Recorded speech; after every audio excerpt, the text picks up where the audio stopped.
सरकारचा निषेध असो, निषेध असो, सरकारचा निषेध असो, निषेध असो, सरकारचा निषेध असो, भारत माता की जय। हम सब एक है, हम सब एक है, हम सब एक है। जय हिंद जय भारत। वंदे मातरम, वंदे मातरम, भारत माता की जय। वंदे मातरम, पाकिस्तान मुर्दाबाद, पाकिस्तान मुर्दाबाद। 1965 आणि 1971 साली 2 वेळा पाकिस्तानसोबत आपलं युद्ध झालं, परंतु दोन्ही वेळा पाकिस्तानला मार खावा लागला आणि त्यावेळेस त्यांचे 1 लाख सैन्य भारताच्या ताब्यात घेऊन सुद्धा त्यांना सोडून देण्यात आलं होतं.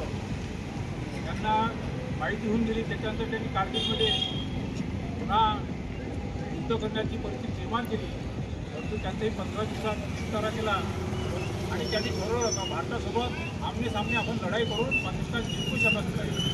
म्हणून ते दुसऱ्या पद्धतीने कसं युद्ध करता येईल म्हणून आतंकवाद्याची शोध करण्याचा कारखाना पाकिस्तानात केला.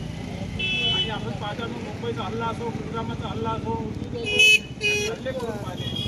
त्यांचे अतिरेकी आपण मारले. पुलवामा हल्ल्यानंतर त्यांच्या पाकिस्तानात सोडून सुद्धा आपल्या सैनिकांनी सर्जिकल स्ट्राईक करून त्यांचे अड्डे उद्ध्वस्त केले, परंतु त्यांनी अजूनही समजले नाही.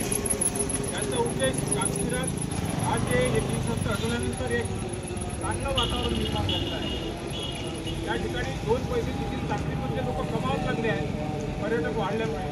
अमरनाथ यात्रासारखी यात्रा त्या ठिकाणी 2 महिन्यात सुरू होणार आहे आणि तिथल्या लोकांना रोजगार उपलब्ध होऊ नये. काश्मीरचे लोक पुन्हा सरकारच्या नावाने बोलत राहावे, त्यांच्यात अस्थिरता निर्माण व्हावी, या उद्देशाने त्यांनी पर्यटकावर हमला केला. कारण पर्यटकावर हमला केल्यानंतर त्या ठिकाणी येणारं पर्यटन येणार नाही. पाकिस्तानचा डाव आहे. काल जो हल्ला झाला आपण पाहिलं, अशा प्रकार हल्ला आजपर्यंत झाला नाही.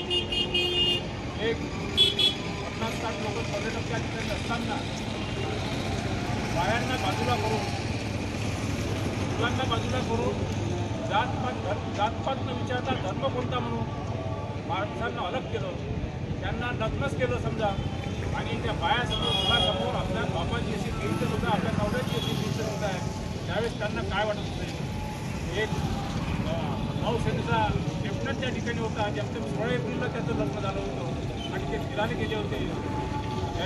त्याला सुद्धा बाजूला नेऊन मारण्यात आलं. तेव्हा त्यांच्या पत्नीनं म्हटलं की त्या बाईच्या अंगावरची हळदसुद्धा झाली नव्हती. त्या बाईनं सांगितलं मलाही गोळ्या घालून मारून टाका, म्हणून त्यांनी सांगितलं का मी तुम्हाला